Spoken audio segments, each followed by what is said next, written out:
मित्रों नमस्कार। आज का हमारा टॉपिक है त्रिभुजों की रचना।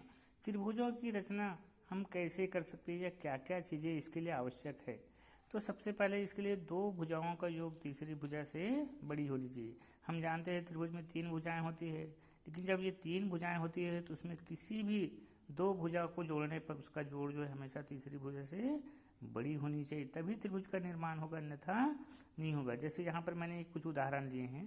पहला उदाहरण देखिए जिसमें पहली भुजा 1.4 सेंटीमीटर, दूसरा है 3.2 सेंटीमीटर और तीसरी भुजा है 4.6 सेंटीमीटर। अब देखिए पहली दो भुजाओं का अगर हम जोड़ते हैं 1.4 और 3.2 को, तो इन दोनों का जोड़ होगा आपका 4.6 सेंटीमीटर होगा।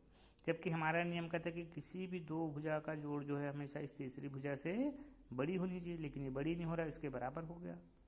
तो इस स्थिति में आपके त्रिभुज की रचना नहीं की जा सकती। दूसरा उदाहरण देखिए, यहाँ भी देखिए दोनों का जोड़ जो तीसरी भुजा के बराबर है, तो यहाँ भी त्रिभुज की रचना नहीं की जा सकती, क्योंकि ये दोनों का जोड़ हमेशा बड़ी होना चाहिए, कुछ भी बड़ी हो।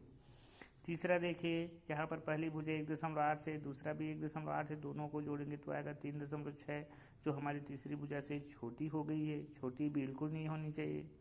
चौथा उदाहरण देखिए, पहली भुजा है 2 सेंटीमीटर, दूसरा है 3 सेंटीमीटर, दोनों को जोड़ेंगे तो ये 5 आता है, जो इस तीसरी से बड़ी है। बड़ी ही माने हमको हमारा यहाँ पर त्रिभुज की रचना हो सकती है, क्योंकि ये दोनों का जोड़ तीसरी से बड़ी है। ये दोनों को जोड़ेंगे तो 4 3 7 होता है, जो इस 2 से बड़ा है।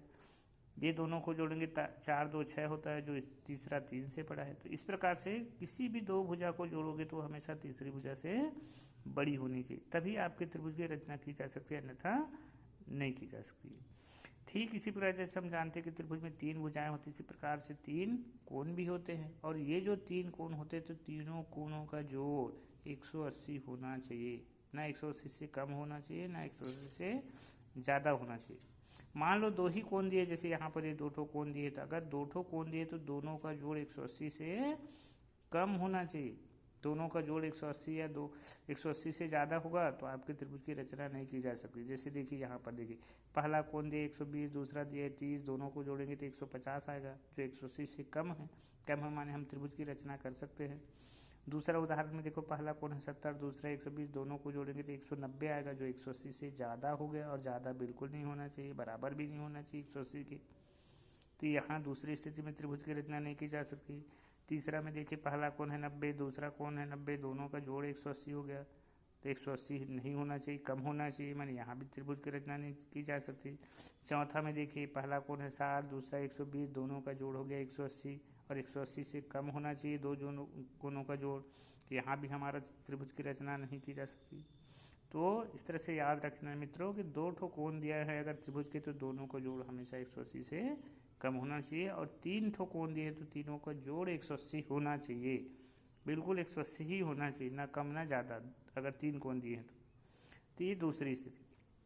तीसरा है, ये तो सामान्य कंडीशन था। अब हमको त्रिभुज की रचना करनी, तो कैसे करेंगे। तो त्रिभुज की रचना के लिए ये तीन चीज़ें जरूरी है। पहला कि त्रिभुज में जो तीन भुजाएं होते हैं तो तीनों के मान दिए हों, या मान लो तीन भुजा नहीं दिए हैं तो दो ठो भुजा और उसके बीच का एक ठो कोण मालूम हो, या मान लो दो ठो भुजा भी नहीं दिए, एक ही भुजा दिए हैं तो दो ठो कोण मालूम हो, तब हम इन तीन स्थितियों में त्रिभुज की रचना की कर सकते हैं। पहला मैंने बताया तीन भुजाएं मालूम हो, दूसरा तीन नहीं है तो दो भुजा और एक ठो कोण मालूम हो, तीसरा मान लो दो भुजा भी नहीं दिए तो एक ठो भुजा और दो ठो कोण मालूम हो।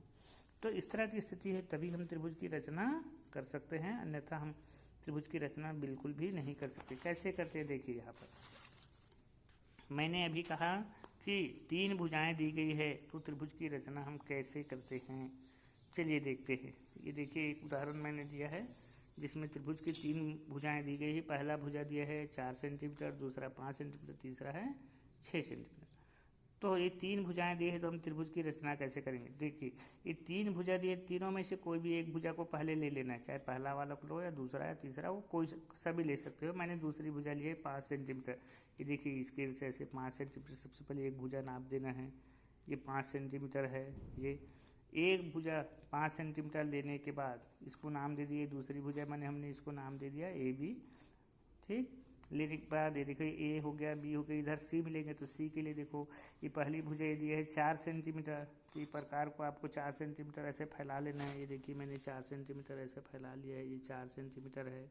4 सेंटीमीटर फैला करके पहली ये एक सिरे पर ऐसे रख देना है, एक पैर ऐसे रख देना है, ये इस तरह से रख दिया और ये ऐसे चाप काट देना है। 4 सेंटीमीटर पर चाप काट दी, ये एक भुजा के लिए। इसी तरह फिर ये दूसरी भुजा, तो हमने 5 ले लिए हैं। ये तीसरी भुजा 6 सेंटीमीटर दी है, तो 6 सेंटीमीटर के लिए आपको यहाँ से ऐसे 4-6 सेंटीमीटर प्रकार को फैला करके फिर ऐसे चाप काट देना है। ये तीसरा स्थिति हो जाएगा। ये दोनों चाप, ये पहला वाला चाप और ये दूसरा वाला चाप, दोनों चाप जहाँ पर करते हैं वो कहलाएगा आपका बिंदु सी। अब इस सी को आपको स्केल से ऐसे मिला देना है, या ऐसे, ये ऐसे सी को इधर भी मिला देना है, इधर भी मिला देना है ऐसे। ये तो इस तरह से आपके त्रिभुज का निर्माण हो जाता है। तो इस प्रकार से त्रिभुज की रचना करनी है। रचना करने के बाद आपको रचना के पद भी लिखने हैं। रचना के मद में क्या है, जो जो काम किए उसको लिखना है। यहाँ पर हमने 4 काम किए हैं, तो चारों काम को लिख देना है। पहला काम किया हमने सर्वप्रथम ए से बी तक 5 सेंटीमीटर रेखा खींचे हैं, तो उसको लिखेंगे सर्वप्रथम ए बी बराबर 5 सेंटीमीटर का एक रेखाखंड खींचे, पहला पॉइंट लिखेंगे। दूसरा हमने काम किया, यहाँ से हमने ये चाप काटे हैं, यहाँ से माने ए से, तो ए को केंद्र मानकर 4 सेंटीमीटर ऐसे फैलाए हैं इसको। तो ए को केंद्र मानकर 4 सेंटीमीटर त्रिज्या लेकर एक चाप काटा। फिर तीसरा काम किया हमने, इस बी को केंद्र मानकर 6 सेंटीमीटर पर ऐसे चाप काटा। दोनों चाप जहाँ पर कटे वो हो गया हमारा बिंदु सी। फिर चौथा हमने किया, प्राप्त बिंदु इस सी को ए से और बी से मिला दिया। तो इस प्रकार से हमारा त्रिभुज की रचना हो गई। आखिरी में लिख देंगे यही अभी या पूछे गए त्रिभुज ए बी सी है। ये तो 3 भुजा दिए हैं तब की। मैंने कहा अगर 3 भुजा नहीं दिए, 2 ही भुजा दिए हैं, जैसे ये देखिए ये वाला दूसरा, इसमें 2 भुजा और बीच का एक तो कोण दिए है। पहला भुजा दिया 3 सेंटीमीटर, दूसरा है 4 सेंटीमीटर, और बीच का एक कोण भी दे दिया है 60। तो हम त्रिभुज की रचना कैसे करेंगे, तो उसके लिए देखिए ये 2 भुजा दिए, तो 2 में से कोई भी एक भुजा पहले ले लेते हैं। जैसे ये भी 3 सेंटीमीटर दिया है, तो यहाँ पर स्केल से आपको 3 सेंटीमीटर का एक रेखाखंड खींच देना है। ये इस प्रकार से, ये देखिए मैंने 3 सेंटीमीटर का एक रेखाखंड खींच दिया। हम ए बी का है तो नाम दे दिया ए बी। अब ए बी लेने के बाद आपको एक भुजा लेने के तुरंत बाद आपको वो जो कोण बोला है उस कोण को भी ले लेना है। यहाँ पर देखिए कोण बी 60 अंश का है, तो बी पर ऐसे आपको चांदा जमाना है।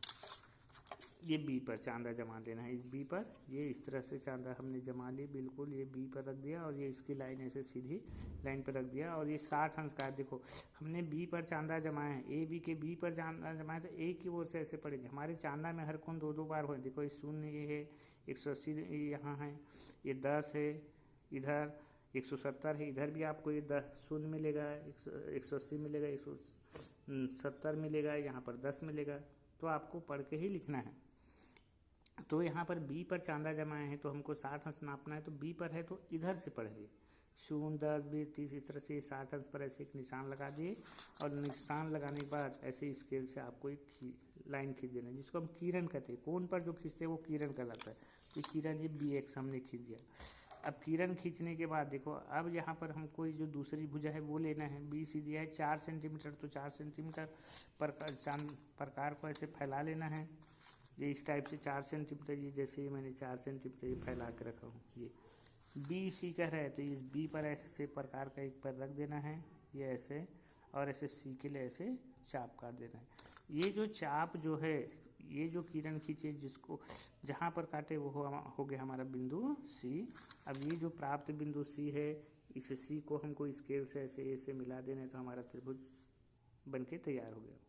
इसके भी रचना के पद लिखना है, जो जो काम किए हैं उसको लिखना है। पहला काम हमने किया 3 सेंटीमीटर का एक रेखाखंड खींचा। दूसरा काम किया हमने इस ए बी के बी को केंद्र मानकर ये 60 अंश के कोण पर एक किरण खींची। कोण पर जो खींचते वो किरण कहलाता है। फिर तीसरा काम किया हमने इसी बी को केंद्र मानकर ऐसे 4 सेंटीमीटर त्रिज्या लेकर के एक चाप काटे हैं। ये तीसरा काम किए हैं। ये जो इस किरण को सी पर काटते हैं, ये बिंदु सी पर। चौथा काम किया इसी सी को हमने इस ए से ऐसे मिला दिए हैं ये। तो इस प्रकार से हमारा त्रिभुज बनके तैयार हो गया। तो ये तो हुआ 2 भुजा और बीच का एक कोण दिए। अब मान लीजिए 2 ठो कोण और 1 ठो भुजा दिए हैं।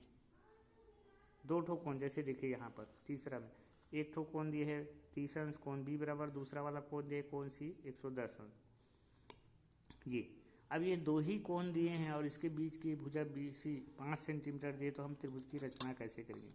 तो इसके लिए भी सबसे पहले ये जो भुजा दी है बी सी उसी को ले लेते हैं। 5 सेंटीमीटर का है, देखिए 5 सेंटीमीटर मैंने स्केल से एक लाइन खींच लिया है, ये 5 सेंटीमीटर का एक रेखाखंड खींच लिया है। ये नाम दे दिया बी सी का, इधर बी इधर सी। किरण रेखाखंड खींचने के बाद ये जो दो ठो कोण दिए कोण बी और कोण सी, कोण बी है 30 अंश, कोण सी है 110, ये हमको लेना है चांदे से। तो चलिए भाई ले लेते हैं। ये चांदा का उपयोग किया, बी कोण बी का है तो हम बी पर ऐसे चांदा जमाएंगे, ऐसे ये इस टाइप से बी पर जमा देंगे, ये ऐसे बी पर चांदा जमा दिए। कोण बी 30 अंश का है तो 30 अंश किधर पढ़ेंगे? ये देखो बी पर चांदा जमाए हैं तो हमको सी की ओर से पढ़ना है, ऐसा 0 बी 30, ये 30 अंश पर और एक किरण खींच देना है। इसी तरह कोण सी का है तो अब सी पर चांदा जमाओगे, ऐसे ये सी पर चांदा जमा दिया हमने। 110 अंश का, अब देखो सी पर जमाए हैं तो हमको इधर से पढ़ना है, बी की ओर से पढ़ना है। हर कोण दो बार है, मैं बार बार बोलूँ, देख के नहीं पढ़ के लिखना है। कोण सी 110 अंश का है तो ये सी पर चांदा जमाए और बी की ओर से पढ़ेंगे, ऐसा 0 बी 30, ऐसे ये यहाँ पर आएगा हमारा, ये 90 हो गया, ये 100 हो गया, 110 अंश ये इधर है, ये इधर। तो इधर हमने ये देखो ये चित्र में 110 अंश पर एक इधर एक किरण खींच दिए हैं। अब दोनों जो किरण है, ये बी से जो खींचे वो बी एक्स कहलाया, सी से जो खींचेंगे वो सी वाई कहलाएगा। दोनों किरण जहाँ पर करते वो हो गया हमारा बिंदु ए। हमारा इस तरह से त्रिभुज जो है बनके तैयार हो गया। रचना के बाद बिल्कुल वैसे ही जैसे दो ठो में किए हैं वैसे ही इसके भी लिखने हैं। पहला काम किए हैं 5 सेंटीमीटर का एक रेखाखंड खींचे, पहला काम। दूसरा काम किए इस बी को केंद्र मानकर 30 अंश के कोण पर एक किरण खींचा बी एक्स। तीसरा काम किया हमने सी को केंद्र मानकर 110 अंश पर किरण खींचे हैं सी वाई। ये दोनों किरण जहाँ पर करते हैं वो हो गया बिंदु ए। आपका त्रिभुज ऐसे ही बन गया। तो लास्ट में लिख देंगे यही अभिष्ट या पूछे गए त्रिभुज ए बी सी है। आशा करता हूँ कि वीडियो पसंद आया होगा। तो आप लोग इनको अधिकांश बच्चों को जितना ज़्यादा हो सके शेयर करने की कष्ट करें ताकि सभी बच्चों को इसका फ़ायदा मिल सके। धन्यवाद, बहुत बहुत धन्यवाद।